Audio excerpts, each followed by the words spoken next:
There's one thing about putting a gun on somebody and killing them. There's another thing about ice picking and strangulation and all these other methods. I mean, there's gotta be a screw loose. You gotta be under demonic control when you're doing something like that. There's no question. I mean, the thought of it, and I was a street guy, the thought of it, it's horrible.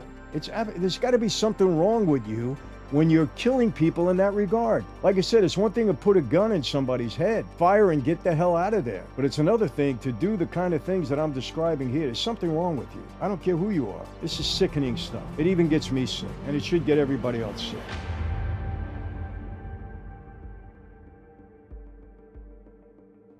Hey everyone, welcome to another Sit Down with Michael Franzese. Hope everybody is doing well. All is very good, very blessed on this end.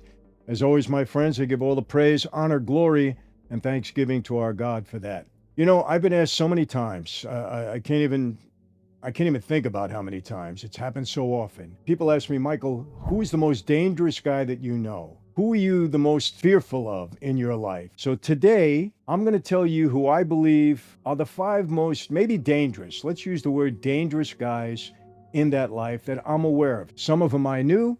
Some of them I did not know. They were before my time, or I just didn't know them. But they had a reputation.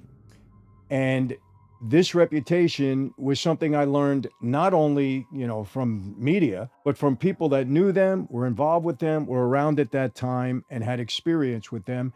Notably, my father. Look, my father lived to be 103. He was around a lot of guys, a lot of guys. He knew a lot of people. So I had a lot of conversation with my dad. He filled me in on a lot of things. And so did some other people. We used to sit down sometimes in the social clubs and talk, and things would come up about certain people. So I am going to name the 15. I'm going to go with 15 because they're the ones that stand out to me in my mind. There could be more, but these are certainly on the list. There could be more that I'm not naming, but these 15 are certainly on the list. So I'm going to talk about it, give you a list. They're not in any particular order. I'm just going to give you the list and tell you who I believe is who. These are people that you know of, okay? I'm sure. All right, let's go to number 1, Anthony Center. Allegedly 10-plus murder. He was part of the Gemini twins, him and Testa. But he was part of the DeMeo crew. We've talked about Roy DeMeo in the past. Roy DeMeo was a killer, no question about it. Yes, he was a dangerous guy to people that crossed him. Wasn't dangerous to me. I had nothing to do with him. I have to worry about Roy. I knew Roy. As a matter of fact, Roy did me a favor one time. He had a chop shop. They were stealing cars and chopping them up and selling them. All right.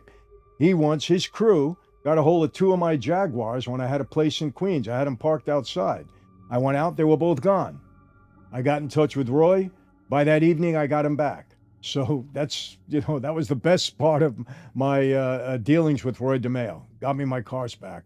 But his crew was the one that stole them. My friends, you may not have heard, but I now have a wine branded in my name. Franzese wine. I'm very proud of it. It comes from the world's first vineyards. We have alcoholic wine and non-alcoholic wine, several varieties, fruit varieties. You're going to love it. Different than anywhere you've ever tasted before. So enjoy this with your friends. Go to franzesewine.com. An offer you shouldn't refuse, but a taste you're going to love. For Roy DeMeo, I said this many times. The mob did not make him a killer. He would have been a killer without the mob. The mob just made it easier for him. Gave him more people to kill, maybe. I don't know. Made it easier for him. But he was a serial killer, no doubt about it. And Anthony Center was part of the Gemini twins under him. They had a certain method of doing things. You know what it is? They put him. I don't want to go into all the gross details. You know it already. You could look it up, whatever. But I put Anthony Center as a pretty dangerous guy. He was pretty skilled at what he did. Let's go to Joey Testa. He was the other half of the Gemini twin. He was inseparable from Center in life and in crime. And he was one of the 2 guys that perfected the Gemini method. I'm not going to go into that. It's too gross. We don't have to. But his claim and methodical style made him very deadly effective. No question about it. And it says he struck terror even in fellow mobsters. That's not true. When you say fellow mobsters, maybe guys that were not made. But guys that were made didn't have to be afraid of him. There was nothing that he was going to do unless he got an order from the top. And if he didn't get an order from the top and tried to do something, he'd be in trouble for it. So we didn't have to fear each other in that regard. Who I feared my boss. Like I said, he had life and death over me. If I would have done something wrong, he could have had me killed. No question about it. But you don't have to fear other people in that life because you weren't doing anything and you were just as capable as they were. You may not have been as deadly, but let me tell you something. If you know somebody's going to kill you, what do? You act first.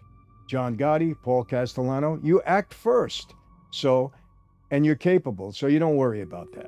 Tommy DeSimone, you've seen him in the movie in Goodfellas, allegedly 10 plus murders. And by the way, Joey Testa, along with Senta, allegedly 11 plus murders. I'm not going by the numbers. I don't know if they're true or not. I know that he did a lot of damage in that regard.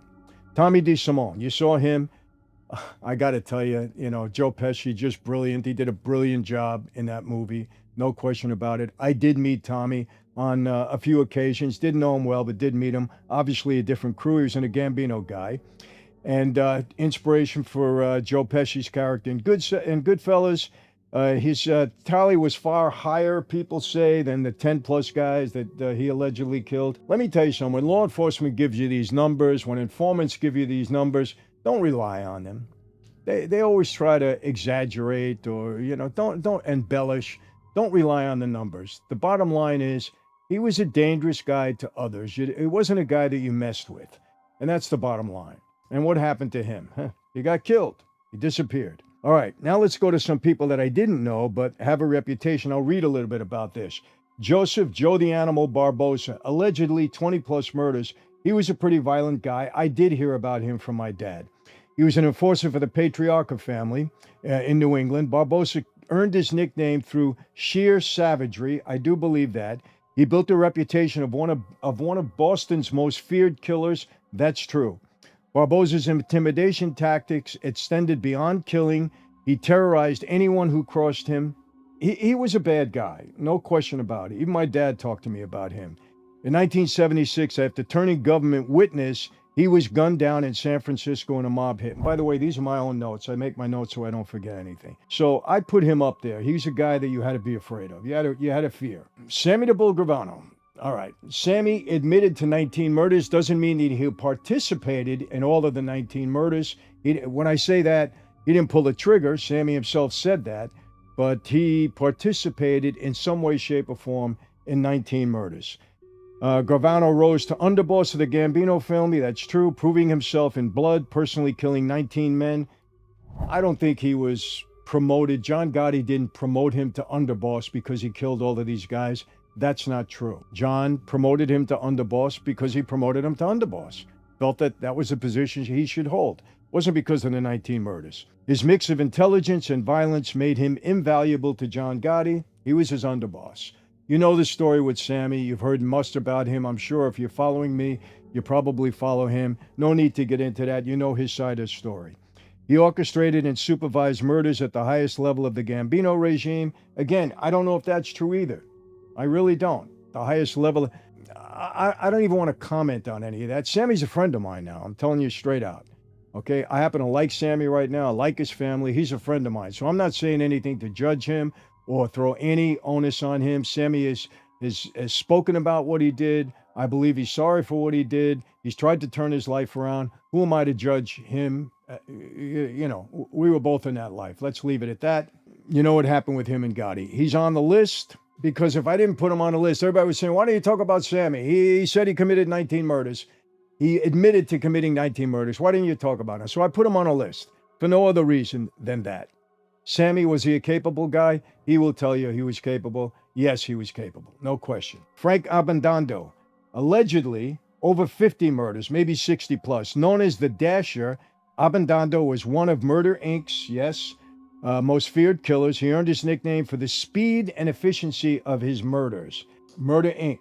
They had a lot of murderers, a lot of bad guys in Murder Inc. I did a whole video about it. Just dropped last week, I believe. And bad group of people.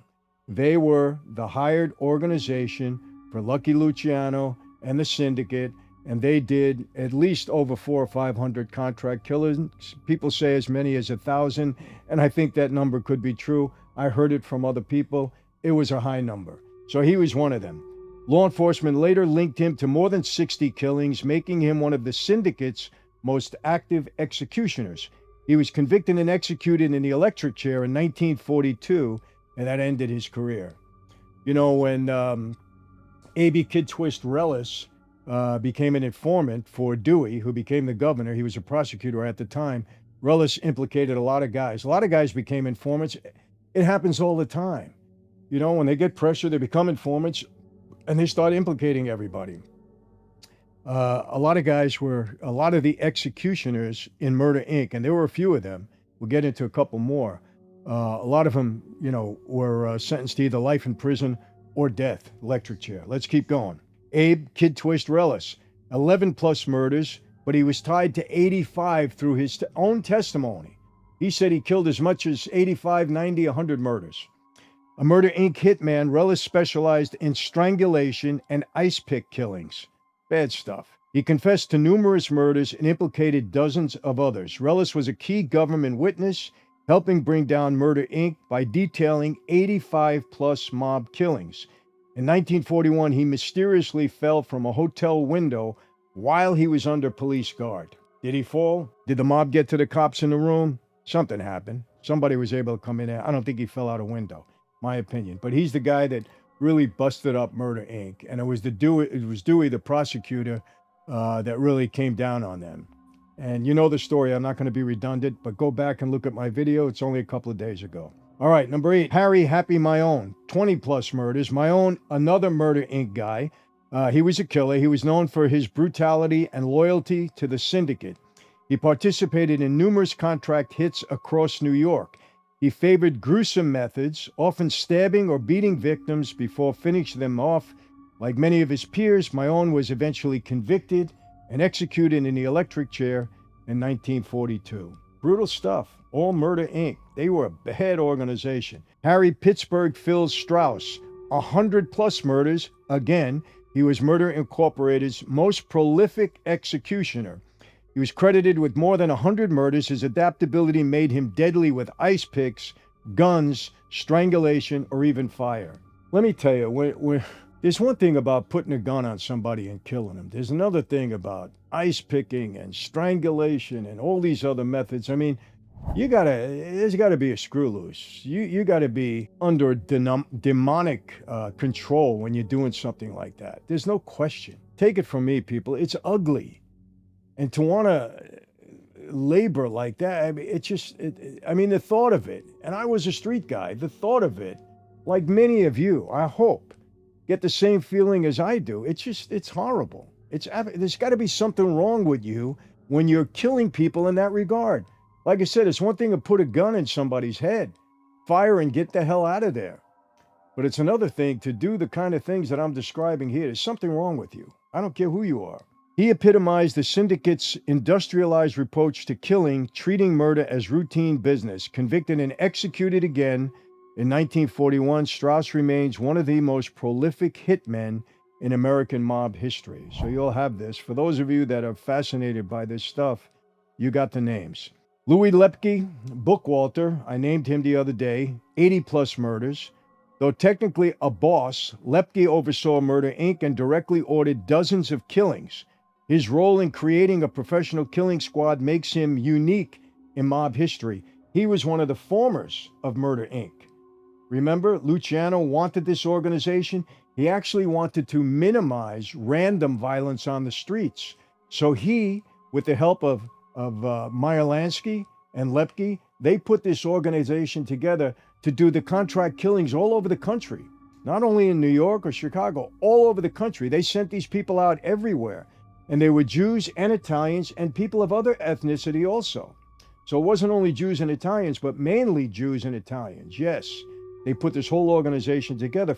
It lasted for about 11, 12 years until Rellis started to become an informant. Praise God. Bookwalter's organization turned murder for hire into a nationwide business, enforcing syndicate discipline with deadly precision. He was the only major mob boss executed in the electric chair and put to death in 1944. Again, they called him a mob boss. He was a Jew, wasn't Italian. He wasn't a made guy. You can't be made unless your father is Italian. Your mom can be something else. I hear they might have changed that now. Maybe it's mom and dad at this point. What's that going to make a difference? But anyway, you got to be Italian, no question about it. So he was the boss of Murder Inc., Jewish boss of Murder Inc., very close to Lansky, close to Bugsy Siegel, close to Albert Anastasia. All right, Roy DeMeo, everybody's familiar with him. They say 70 to 200 murders from his crew in total. He was in the Gambino family, you know that. Most feared killing squad, true. I knew all about it during my era, absolutely true. Possibly hundreds of murders, that's what they say. I can't put a number on it. I know he was very prolific in that regard. His crew perfected dismemberment, yes, as a disposable method, making many victims vanish without a trace. I'm sorry, but that happens to be true. DeMeo himself was eventually murdered in 1983. He was left in the trunk of his car. True, I remember that. Likely by orders of his own family. Not likely, it was by orders of his own family. He was getting too wild. And some things happened, and you don't last when you're like that. There's no question. You can't be around people say, what do we need this guy for? And they get rid of him. Not going to worry about him. When you're a mad hatter, when you're a loose cannon, you're not going to last in that life. Discipline is everything.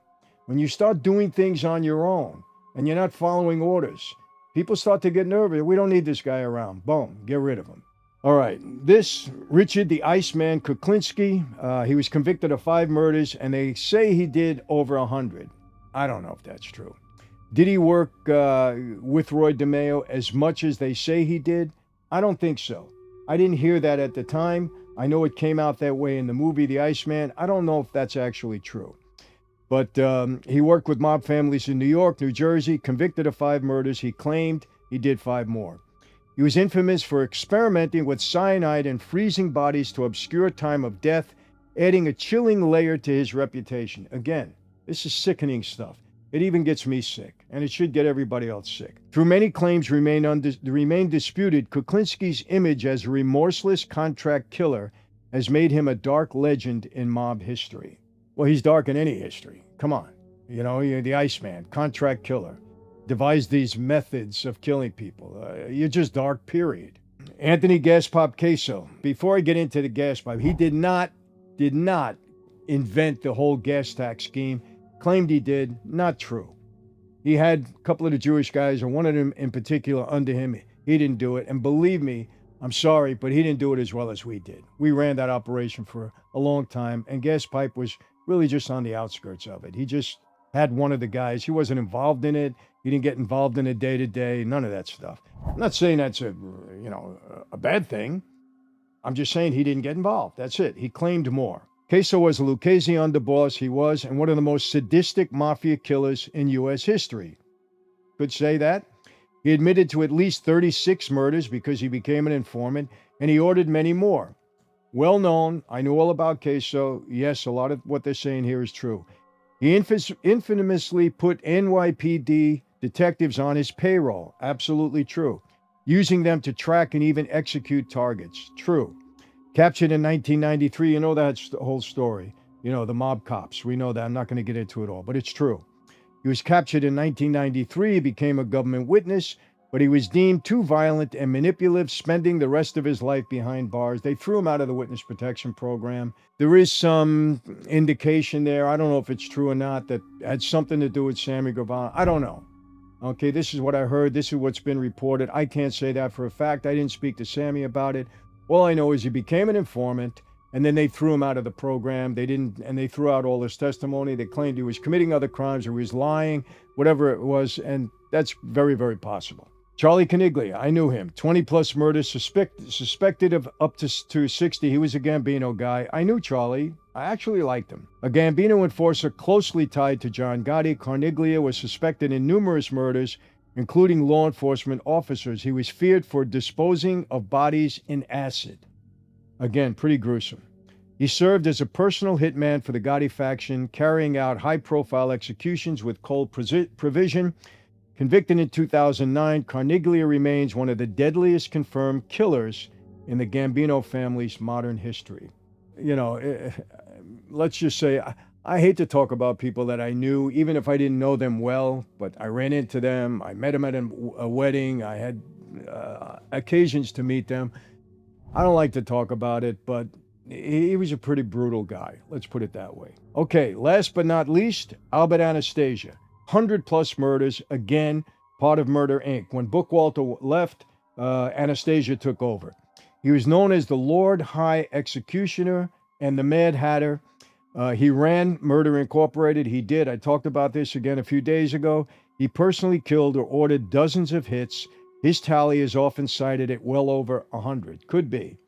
Feared even within the mob, Anastasia was infamous for sudden and ruthless violence, earning a reputation as one of the most terrifying hitmen of all time. He was a bad guy, no question about it. You know what happened to him? In 1957, he was assassinated in a Manhattan barber chair, one of the most dramatic mob hits in history.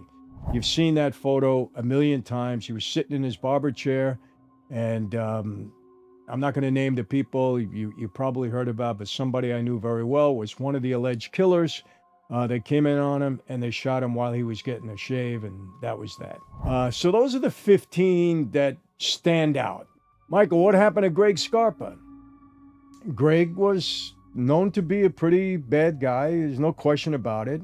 He was in my crew, in my family. I knew Greg very, very well. He was no stranger to violence, let's put it this way. I'm not going to put a tally on how many guys he killed.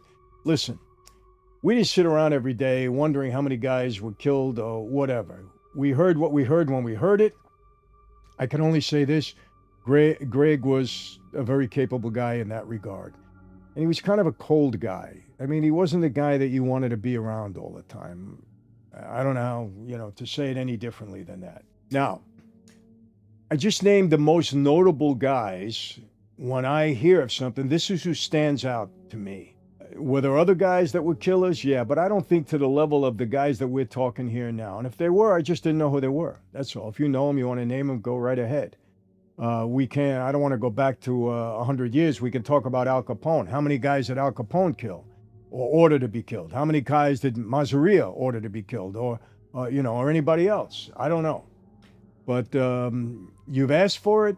I've delivered it to you because some of you say, Michael, come on, you're not talking enough about the mob stuff. And I keep telling you, I'm not going to make things up. I'm not. For 2.5 years, I told you stories every week, 2-3 times a week. I'm not going to make things up. When something is asked for, I'll try to do it. When it's interesting, I'll try to do it.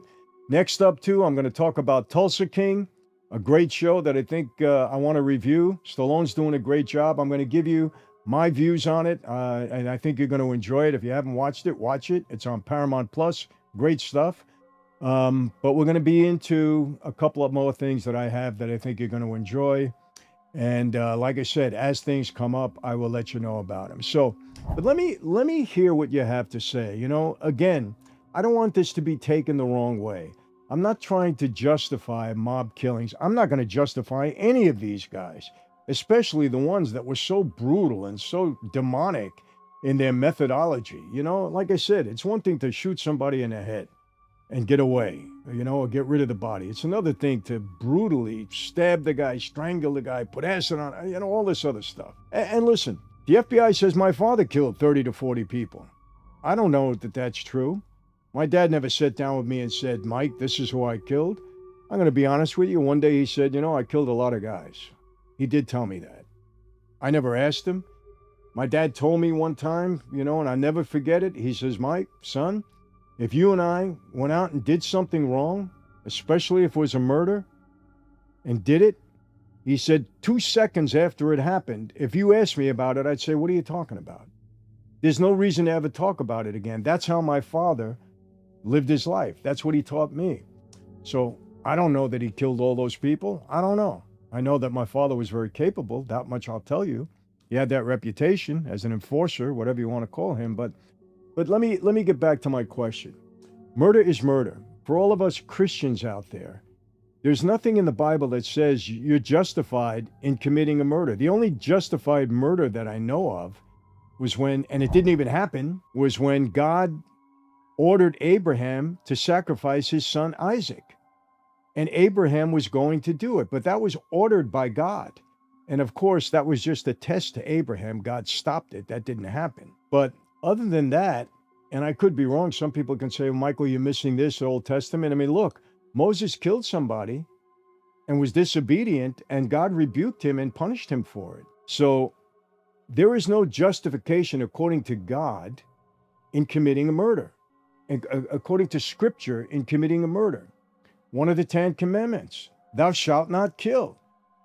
It doesn't have an addendum to it that says, oh, but if it's a self-defense, it's okay. Oh, but if you're in war, it's okay. Oh, if whatever, it's okay. It doesn't say that. So how are we going to be judged? We're going to be judged by our hearts. We're going to be judged by our asking for forgiveness. Remember that. So I'm not doing anything to try to justify what the mob did because we only killed our own. I'm not doing that. I just want to know what your feeling is on that. Why are people so fascinated with murder? And I want to ask you, when a soldier comes back from the war, do you ask him how many guys he's killed? But he's murdered. That was his job. Yes, he's defending his country, but it's murder. Murder is murder is murder. Me, I'm in agreement that there's justifiable murder. That's my take on it. That's my position on it. God will judge my heart with respect to that also. But comment, let me know how you feel. It's important. I think this is an important subject. And let me tell you something, there's a lot of random stuff that's going on today it's just horrible. It really is. That's the bottom line. Hope you enjoyed this. My friends, how do I always leave you? Same way, never going to change. Be safe. Every single day, we're hearing about somebody getting killed. Every single day. So you got to be safe. Be aware of your surroundings. Be healthy. Don't have to get into that. I preach it all the time. And yes, God bless each and every one of you. Neighborhoods, communities, families, loved ones. God bless this country. God bless our world. Yes, I'll see you next time. Take care. And my friends, before I go, I want to remind you, Franzese Wine, I now have a wine branded in my name from the world's oldest vineyards. We have alcoholic wine, of course, non-alcoholic wine, huge seller now. And the taste is terrific, my friends. Really, you're going to enjoy this. Family atmosphere, wherever you want. It's wonderful wine. You're going to enjoy the taste. You're going to love it. I guarantee it. So go to franzesewine.com before we sell out because it's moving fast. That's an offer, once again, you can't refuse with a taste you're going to love.